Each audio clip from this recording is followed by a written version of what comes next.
Indian union मुस्लिम league ने बाबरी मस्जिद के शहादत दिवस यानी 6 दिसंबर को याद करते हुए कलेक्ट्रेट पर प्रदर्शन किया। इस मौके पर महामहिम राष्ट्रपति को संबोधित एक ज्ञापन जिलाधिकारी को पेश किया गया, जिसमें कहा गया है कि बाबरी मस्जिद कौमी साझा विरासत के रूप में राष्ट्रीय एकता और राष्ट्र के गौरव का प्रतीक थी।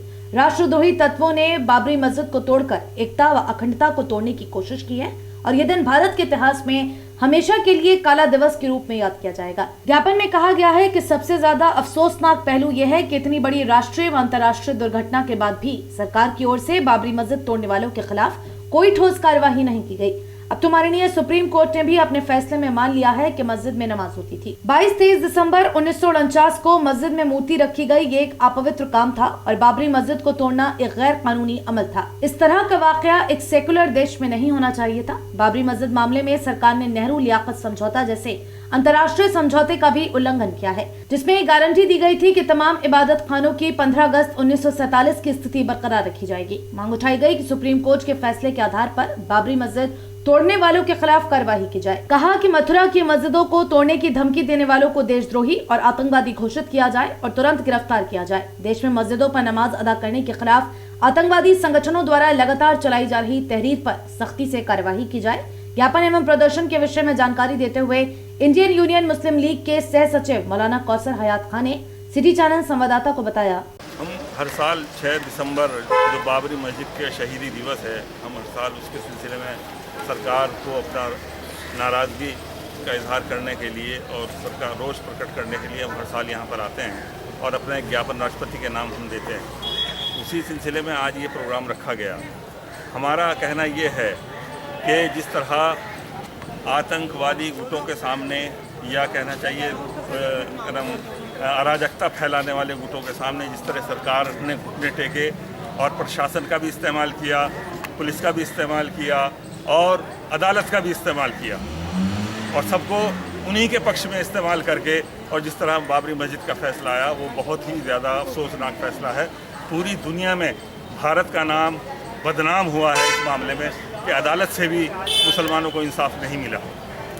ये एक बार अब उसके बाद अराजक तत्वों के हौसले इतने बढ़ गए कि अब वो दूसरी मस्जिदों की तरफ भी सैकड़ों मस्जिदों की तरफ उनकी नज़रें बद हैं और वो मस्जिदों के ऊपर ये इल्ज़ाम लगाते हैं कि साहब मंदिर तोड़कर मस्जिद बनाई गई। हालांकि 70 साल मुकदमा चला बाबरी मस्जिद का और ये अपनी अदालतों में भी ये साबित नहीं कर सके कि कोई मंदिर था, कोई मंदिर तोड़ा गया और उसकी जगह मस्जिद बनाई गई।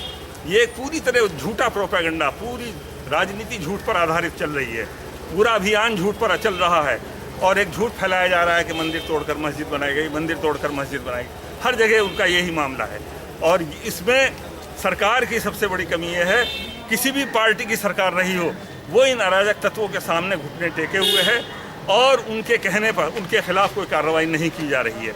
जिस तरह आज लोग मथुरा के अंदर ये कह रहे हैं कि साहब हम अब मस्जिद की जगह मंदिर बनाएंगे, हाल कानून के हिसाब से उनको देशद्रोह करार देना चाहिए, देशद्रोही करार देना चाहिए, उनको आतंकवादी करार देना चाहिए और उनको के खिलाफ मुकदमा कायम करके उन्हें गिरफ्तार करना चाहिए, लेकिन ऐसा नहीं हुआ। राष्ट्रपति को संबोधित ज्ञापन में आपने क्या मांगे की? राष्ट्रपति को संबोधित ज्ञापन में हमने 3 मांगे हमारी खास तौर से हैं कि माननीय सुप्रीम कोर्ट के फैसले के आधार पर बाबरी मस्जिद तोड़ने वालों के खिलाफ कार्रवाई की जाए, क्योंकि सुप्रीम कोर्ट ने कहा कि इल्लीगल तरीके से मस्जिद गिराई गई, तो जाहिर है कि मस्जिद को गिराने वाले मुजरिम हुए और उनके खिलाफ बहुत सख्त कार्रवाई होनी चाहिए थी, लेकिन ऐसा नहीं हुआ।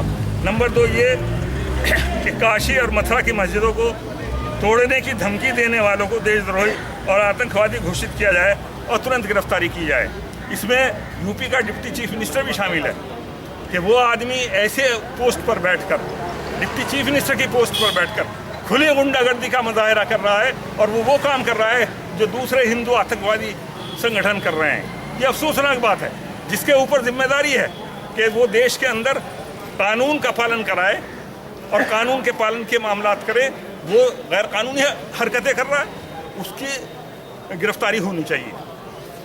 और नंबर 3 है, देश में मस्जिदों व नमाज अदा करने वालों के खिलाफ आतंकवादी संगठनों द्वारा लगातार चलाई जा रही तहरीक पर सख्ती से कार्रवाई की जाए। इस मौके पर महामहिम राष्ट्रपति को संबोधित 3 सूत्रीय ज्ञापन जिलाधिकारी की गैर मौजूदगी में अपर नगर मजिस्ट्रेट द्वितीय राज बहादुर को पेश किया गया। इस मौके पर सूफी सप्ते नबी अशरफी, जिला अध्यक्ष इशरत हुसैन एडवोकेट, महानगर अध्यक्ष मोहम्मद इसरार जमाल आलम, सैयद गालिब अली, नाजिम परवेज एवं मोहम्मद उबैर आदि मौजूद रहे।